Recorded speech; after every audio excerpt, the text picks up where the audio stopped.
The end thing of when he ஸ்க்ரீம்ஸில் இவர் escape ஆகிட்டு அந்த தண்ணிக்குள்ளே வரும்போது அதுதான் ஆக்சுவலி போஸ்டராகவும் இருக்கும்.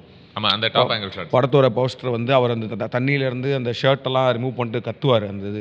ஸோ அது அந்த அந்த உங்களுக்கு விஷயம் அதை பொறுத்த இன்ட்ரெஸ்டிங் ஒன்று சொல்லவா? ராஜர் டீக்கன்ஸ் தான் சினிமாட்டோகிராஃபர் இந்த ஃபிலிமுக்கு. அவருக்கு இருக்கிறதுலே பிடிக்காத ஷாட் அதுதானா? அப்படியா? அந்த டாப் ஆங்கிளில் எப்படி கத்துறது பார்த்து கத்துற மாதிரி. ஏன்னா அவர் பொறுத்த வரைக்கும் ஆமாம் தேவையில்லாத ப்ராப்ளம் ஆயிடுச்சு, பட் நான் அது ரொம்ப ஓவர் எக்ஸ்போஸ் பண்ணிட்டேன். ஓ ஓகே. அவ்வளோ வெளிச்சம் நான் அது கொடுத்துருக்கவே தேவையில்லை அப்படின்ற மாதிரி. ஆமாம், இந்த இந்த தண்டர் அந்த லைட்டுக்கு ஏற்ற மாதிரி ஏதாவது பண்ணியிருப்பாங்க. அண்ட் ஐ திங்க் அந்த time also they were shooting on ஃபில்மில். ஸ்டைலாக ஷூட் பண்ணுறதை விடுங்க, முதல்ல நம்ம கரெக்டாக ஷூட் பண்ணுறதே ஒரு பெரிய பிரச்சனை இல்லை அந்த டைமில். சரியாக எக்ஸ்போஸ் பண்ணமான்றதுலேயே.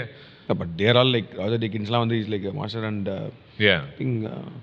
ஸோ அதே அந்த படத்தோட விஷுவலும் வந்து இப்போ நம்ம சொல்கிற மாதிரி வந்து this film as such is like visually ஒரு ஸ்டன்னிங் சினிமாட்டோகிராஃபி, ஒரு ஸ்டன்னிங் மியூசிக்கல் திங் அப்படின்ற மாதிரி இல்லாமல் this is just like an எக்ஸ்பீரியன்ஸாக தான் இருக்கும்.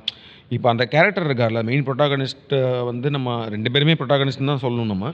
பட் ஆனால் இப்போ நம்ம வந்து ஆண்டி டுஃப்ரென் அந்த கேரக்டரோடு நம்ம ட்ராவல் பண்ணோன்னா அவர் எப்போ ஜெயிலுக்குள்ளே போகிறாரோ அந்த மொமெண்ட்லேருந்து நம்மளுமே அந்த ஜெயிலுக்குள்ளே தான் இருக்க மாதிரி தான் ஒரு ஃபீல் இருக்கும் படம் முடிகிற வரைக்கும். எப்போ அவர் ரிலீவ் ஆகி வெளியில் வராரோ, ஏன்னா படத்தில் நடுவில் வேறு விஷுவல் கூட வெளியில் வராது.